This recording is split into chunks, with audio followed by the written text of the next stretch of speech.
मनोज अपने खेत में खेती कर रहा होता है। इसी बीच मनोज के पास एक साधु आदमी आता है। साधु को देखकर मनोज अपना काम रोक देता है और वो साधु से कहता है, बाबा, आपको प्यास लगी है क्या? पानी चाहिए तो आप मुझे बता दीजिए, मेरे पास पानी है। हाँ बेटा, मुझे बहुत जोरों से प्यास लगी है। अगर तुम्हारे पास पानी है तो मुझे पानी पिला दो बेटा। मनोज साधु को पीने के लिए पानी देता है। पानी पीने के बाद साधु मनोज से कहता है, बेटा, तुम्हारा बहुत बहुत शुक्रिया। तुम बहुत नेक दिल इंसान हो। मेरे कुछ भी कहने से पहले ही तुम्हें पता चल गया कि मुझे बहुत जोर से प्यास लगी है। भगवान तुम्हारी सभी इच्छाओं को पूरा करे। अरे बाबा, इसमें शुक्रिया कहने वाली क्या बात है? मेरा फर्ज बनता है कि मैं सबकी मदद करूं, पर शायद मेरी किस्मत खराब है कि मेरी मदद करने वाला कोई नहीं। बेटा, ऐसा क्या हो गया? और तुम्हारी बातें सुनकर ऐसा लग रहा है जैसे तुम बहुत परेशान हो। हाँ बाबा, मैं बहुत परेशान हूँ। क्या करूँ? दिन रात अपने खेत में मेहनत करता हूँ, लेकिन तब भी मुझे अपने खेत से कुछ खास मुनाफा नहीं हो रहा है। इस वजह से मैं अक्सर परेशान रहता हूँ। क्या करें? दिन प्रतिदिन महंगाई बढ़ती जा रही है, और अगर ऐसा ही रहा तो एक गरीब इंसान क्या करेगा? कोई बात नहीं बेटा, तुझे परेशान होने की जरूरत नहीं है। शायद तेरी किस्मत अब बदलने वाली है, तभी मैं तुझे मिला हूँ। ये कहकर साधु अपनी पोटली से कुछ बीज निकालता है और वो बीज मनोज को देते हुए कहता है, बेटा मनोज, ये जादुई बीज हैं। इन बीज को तुम अपने खेत में बो देना और फिर देखना चमत्कार कि कैसे तुम्हारा खेत जादुई हो जाएगा। तुम्हारे खेत में जादुई प्याज की उपज होगी और वो प्याज हमेशा तुम्हारी मदद करेगी। आप ये क्या बोल रहे हैं? आज के टाइम में भी ऐसा कुछ होता है क्या? मैं इन चीजों में बिल्कुल भी विश्वास नहीं रखता बाबा। बेटा, तू एक बार मुझ पर विश्वास करके देख। मैं एक साधु हूँ, साधु, और मैं इस मोह माया से बहुत दूर हूँ। इसलिए ये जादुई बीज मेरे किसी काम नहीं आने वाले। पर तुझे ऐसे परेशान देखकर मुझे ऐसा लगता है कि इस बीज की जरूरत तुझे है, तो इस बीज को अपने खेत में बो देना और फिर देखना इसका चमत्कार। ये कहकर साधु वहाँ से चला जाता है। मनोज को ऐसा लग रहा था कि जैसे साधु मानसिक रूप से पागल हो चुका है, इसीलिए वो ऐसी बहकी बहकी बातें कर रहा है। मनोज साधु की बात पर ध्यान न देते हुए उस बीज को अपने खेत में फेंक देता है। फिर अपने घर चला जाता है और अपनी पत्नी मधु को इस बारे में बताता है। अरे मधु, तुम्हें पता है आज मैं जल्दी घर क्यों आ गया? क्या हुआ? सब ठीक तो है? अरे हाँ हाँ बाबा, सब ठीक है। तुम्हें पता है आज सुबह मेरी मुलाकात एक साधु बाबा से हुई, और उस साधु बाबा ने मुझे अपने खेत में प्याज बोने के लिए कुछ बीज दिए। और पता है उन्होंने मुझसे क्या कहा? कि वो बीज जादुई बीज हैं। उन जादुई बीज को खेत में बोने से मेरा पूरा खेत जादुई हो जाएगा और पूरे खेत में जादुई बीज की उपज होगी। तुम्हारी बातें सुनकर साधु पर कम और तुम पर ज्यादा हंसी आ रही है। क्या हो गया तुम्हें? कैसी कैसी बातें करने लग गए हो? अरे दिमाग खराब हो गया है क्या तुम्हारा? अरे मधु, सच में आज ऐसा ही हुआ है। अरे भाई, मुझे तो लगता है शायद वो बाबा मानसिक रूप से बीमार है, तभी तो ऐसी बहकी बहकी बातें कर रहा था। अरे खैर छोड़ो, मुझे क्या। मनोज की बातें सुनकर मधु जोर जोर से हंसने लगती है। थोड़ी देर बाद दोनों पति पत्नी खाना खाकर सो जाते हैं। अगली सुबह रोज की तरह मनोज नहा धोकर अपने खेत जाता है। खेत पहुंचकर मनोज देखता है कि खेत में बहुत सारा प्याज उगा हुआ होता है। ये देख मनोज हैरान हो जाता है। हे भगवान, ये सब क्या है? रातों रात मेरा खेत इतना हरा भरा कैसे हो गया? पूरे खेत में प्याज की उपज, वो भी रातों रात। कहीं ऐसा तो नहीं कि ये सब उस चमत्कारी बीज का कमाल है? क्योंकि मैंने उस बीज को अपने खेत में ही फेंक दिया था। कहीं वो साधु बाबा जो कह रहे थे वो सच तो नहीं है? हे भगवान, आखिर ये सब हो क्या रहा है? तभी मनोज अपने खेत से एक प्याज उठाता है और उस प्याज को अपने घर ले जाता है। घर ले जाने के बाद मनोज चाकू से प्याज को काटता है। प्याज काटते ही प्याज से एक अलग ही रोशनी बाहर आती है। रोशनी से मनोज का पूरा घर जगमगा उठता है, जिससे मधु भी मनोज के पास आती है और वो उससे कहती है, अरे ये तुम कैसी चमकने वाली लाइट लेकर आए हो? तुम्हें तो पता है ना कि हमारे पास अभी भी पैसों की कितनी तंगी चल रही है। फिर क्यों बेकार में तुम ये लाइट लेकर आए हो? अभी तो दिवाली भी चली गई। ये लाइट नहीं है, बल्कि जादुई प्याज है, जादुई प्याज। हमारा घर इस जादुई प्याज की रोशनी से जगमग जगमग कर रहा है। मैं खुद हैरान हूँ, आखिर ये सब हो क्या रहा है? हे भगवान, कहीं ये जादुई प्याज हमें नुकसान तो नहीं पहुंचाएगा ना? मुझे तो ऐसा लग रहा है कल तुम्हें जो साधु बाबा मिले थे ना, उनकी बात सच है। ये साधु महात्मा बहुत ज्ञानी होते हैं, उनके पास बहुत सारी तंत्र विद्या शक्ति होती है। लगता है उन्होंने इस जादुई प्याज को यहाँ भेजा है। प्याज से निकलने वाली रोशनी को देखकर दोनों समझ जाते हैं कि ये जादुई प्याज है। उन दोनों को कुछ भी समझ में नहीं आ रहा था कि अब वो क्या करें। तभी प्याज से एक आवाज आती है, अरे अरे, मुझे देखकर घबराओ नहीं, मैं तुम्हें नुकसान नहीं पहुंचाने वाली, बल्कि मुझे तो यहाँ तुम्हारी मदद करने के लिए भेजा गया है। तुम्हें उन साधु बाबा ने यहाँ भेजा है क्या? हाँ हाँ, मुझे साधु बाबा ने यहाँ भेजा है और मैं एक जादुई प्याज हूँ। और तुम मुझसे वादा करो कि तुम कभी भी मेरी शक्तियों का गलत उपयोग नहीं करोगी। हमेशा जरूरत पड़ने पर और दीन दुखियों की मदद करने के लिए ही मेरी शक्ति का इस्तेमाल करोगे। ठीक है, तुम चिंता मत करो। मैं वादा करता हूँ कि मैं कभी भी तुम्हारी शक्ति का गलत इस्तेमाल नहीं करूँगा और ना ही कभी तुम्हारी शक्तियों से किसी को हानि पहुँचाऊंगा। मैं हमेशा जरूरत पड़ने पर ही तुम्हारी शक्ति का इस्तेमाल करूँगा। हाँ, लेकिन फिलहाल के लिए मैं इतना जानना चाहता हूँ कि मेरा खेत पहले की तरह उपजाऊ हो जाए। पहले मैं अपने खेत में खूब सारी अलग अलग प्रकार की सब्जियां उगाया करता था, पर अब मुझे मेरे खेत में कुछ भी मुनाफा नहीं हो रहा है, इसलिए मैं बहुत परेशान हूँ। तुम चिंता मत करो, तुम्हारा खेत अब जादुई हो चुका है।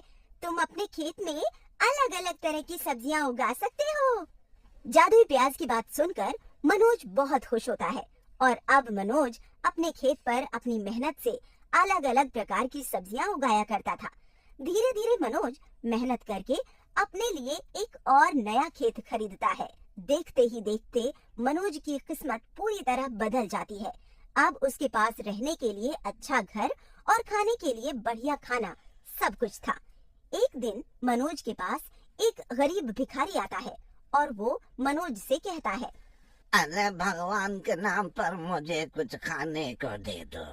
पिछले एक हफ्ते से मैं बहुत भूखा हूँ। अरे कोई है क्या इस घर में?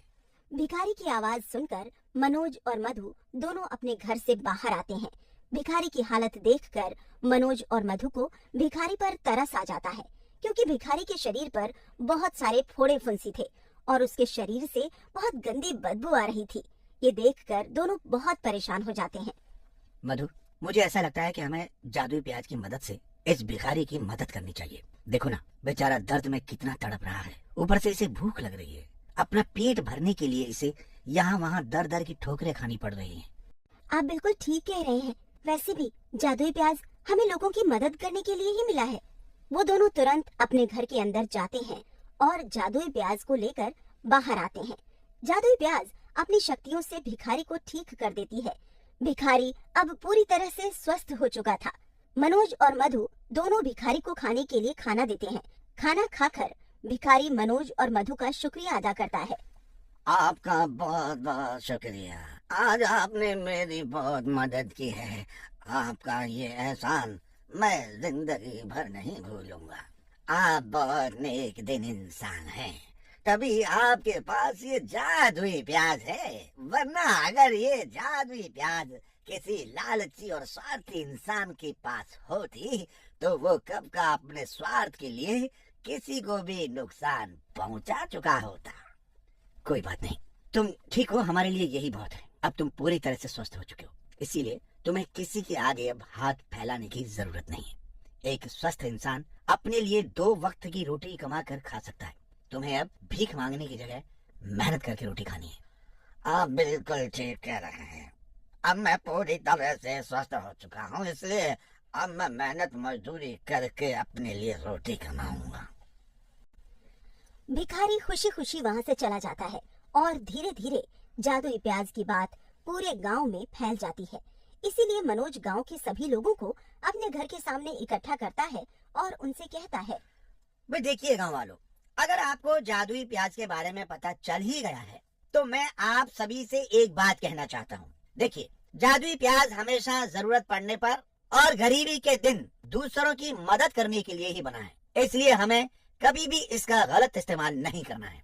अरे मनोज, हम तुम्हारे साथ हैं और हम अच्छे से जानते हैं कि बुरे कर्म का नतीजा हमेशा बुरा होता है, इसलिए हम कभी भी छल कपट से तुमसे तुम्हारा जादुई प्याज छीनने की कोशिश नहीं करेंगे, बल्कि जब भी हमें जादुई प्याज की जरूरत होगी हम तुमसे मदद मांगने के लिए आएंगे।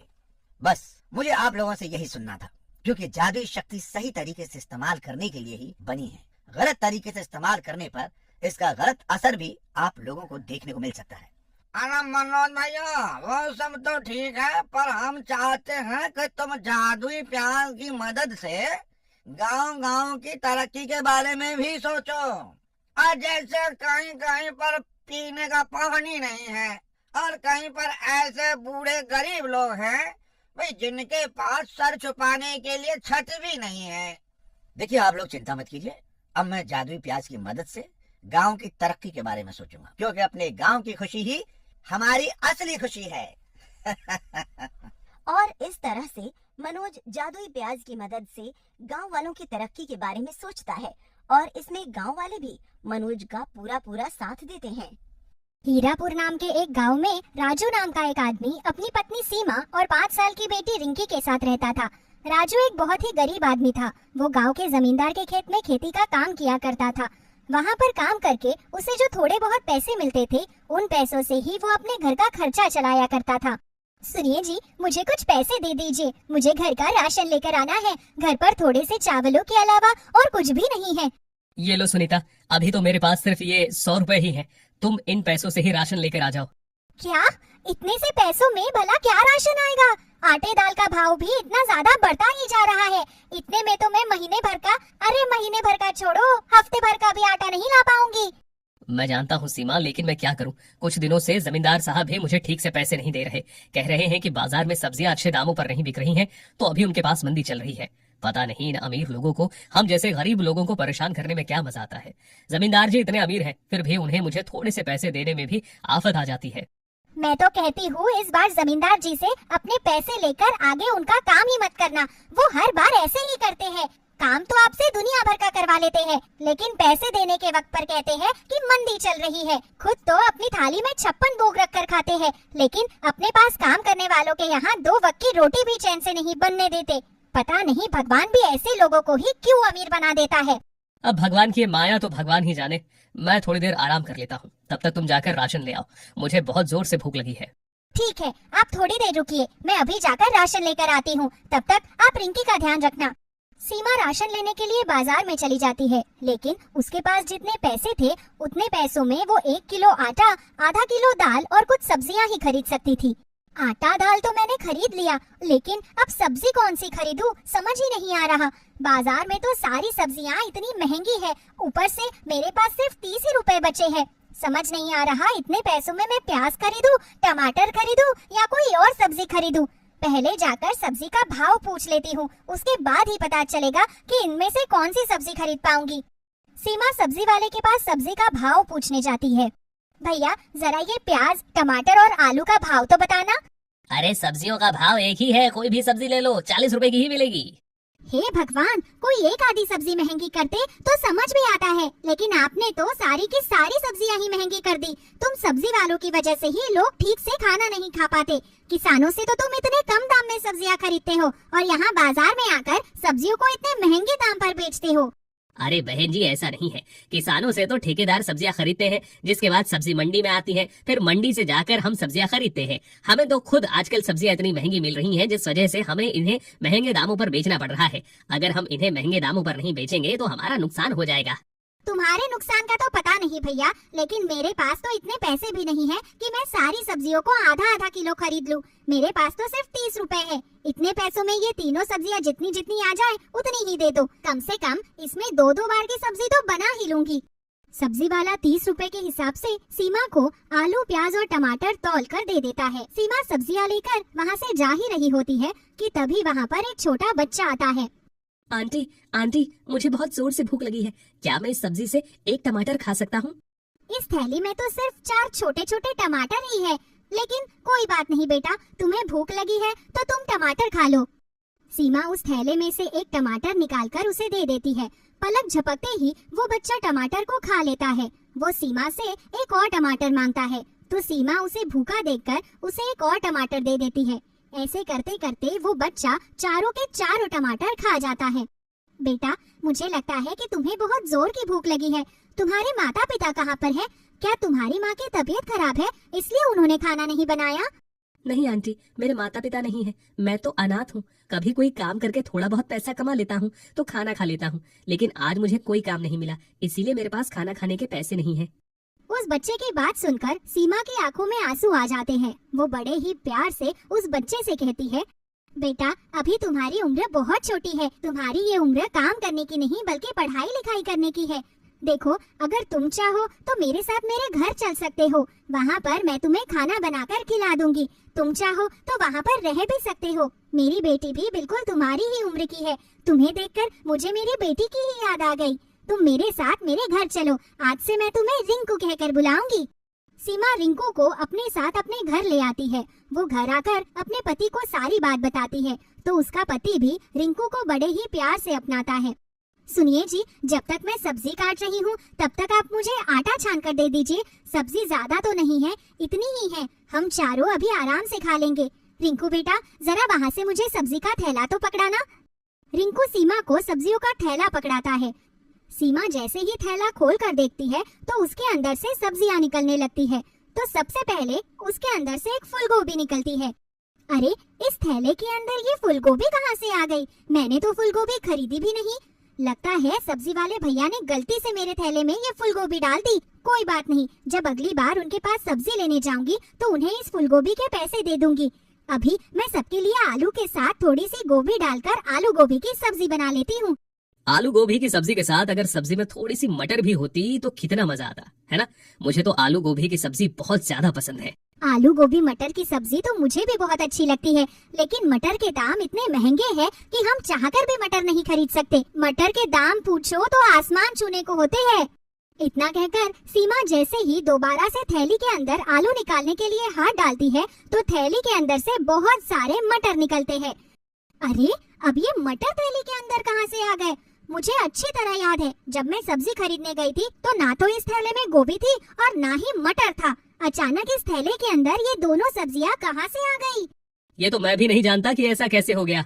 लेकिन तुम एक काम करो, इस थैली को पलट कर देख लो। इसके अंदर जो सब्जियां होंगी वो सब निकल आएंगी। सीमा जैसे ही थैली को पलटती है तो थैली के अंदर से आलू, शिमला मिर्च, बैंगन, करेला, भिंडी निकलने लगते हैं। इतनी सारी सब्जियों को अपने सामने देखकर सीमा हैरान रह जाती है। अरे, ये सब क्या हो रहा है? इतनी छोटी सी थैली के अंदर इतनी सारी सब्जियां आखिर आ कहां से सकती है? मुझे तो पक्का ये कोई गड़बड़ लग रही है। अरे, कोई गड़बड़ नहीं है सीमा, हम सब जादुई सब्जियां हैं। हमने देखा कि तुम एक बहुत ही नेक दिल हो, इसीलिए हम सब तुम्हारे साथ तुम्हारे घर आ गए। अरे, सुना आपने? अभी इस आलू ने मुझसे बात की। हाँ, सुना मैंने भी, लेकिन मुझे समझ में नहीं आ रहा कि एक आलू हमसे बात कैसे कर सकता है। अरे, सिर्फ आलू ही नहीं, मैं भी तुमसे बात कर सकता हूँ। और मैं तो क्या, हम सब तुमसे बात कर सकते हैं, क्योंकि हम कोई आम सब्जियां नहीं है। हम जादुई सब्जियां हैं जो अपने जादू से कुछ भी कर सकती हैं। हमने तो अपने जादू से तुम्हारी इस थैली को भी जादुई बना दिया है। अब तुम इसके अंदर जब भी हाथ डालोगे तो जो चाहोगे इसके अंदर से वो सब्जी निकल आएगी। इसके अंदर से कभी सब्जियां खत्म नहीं होंगी। अगर ये सच है तो मुझे ये बताओ कि तुम मेरे पास आए क्यों? क्योंकि जादुई शक्तियों वाली सब्जियां किसी को मिल जाए तो ये तो बहुत ही चमत्कार की बात है। तुम जाने को तो किसी और के साथ भी जा सकते थे, तो तुम मेरे साथ ही क्यों आए? जब हमने देखा कि तुम्हारे पास इतने कम पैसे होने के बावजूद तुमने जो सब्जियां खरीदी थी उनमें से तुमने इस बच्चे को टमाटर खाने के लिए दे दिया, क्योंकि ये भूखा था। लेकिन सिर्फ इतना ही नहीं, जब तुमने ये सुना कि इस बच्चे के माता पिता नहीं है तो तुम इसे अपने साथ घर ले आई। हम हमेशा लोगों पर नजर रखते हैं, लेकिन आज के समय में तुम जैसा नेक दिल इंसान हमने नहीं देखा। यही कारण है कि हम लोग तुम्हारे साथ तुम्हारे घर आ गए।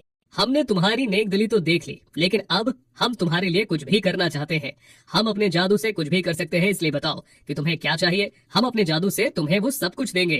नहीं नहीं जादुई सब्जियों, मुझे किसी चीज का लालच नहीं है। हाँ, लेकिन मैं तुमसे एक चीज जरूर मांगना चाहूंगी। मेरे पति के पास अच्छा काम नहीं है, तुम इन्हें अच्छा काम दिलवा दो ताकि हम अच्छे से अपने दोनों बच्चों को पाल सके। ठीक है सीमा, अगर तुम यही चाहती हो तो हम यही करेंगे। इतना कहते ही सभी सब्जियां अपने हाथों को हवा में घुमाती है। तभी देखते ही देखते सीमा का पुराना घर एक नए और आलीशान घर में बदल जाता है, जहाँ पर धन की कोई कमी नहीं होती। उनके घर के सामने ही राजू के लिए एक बहुत बड़ी सब्जियों की दुकान भी बन जाती है। ऐसा होते ही सभी सब्जियां वहाँ से गायब हो जाती है। उस दिन के बाद उन लोगों को फिर कभी किसी तरह की कोई परेशानी नहीं होती।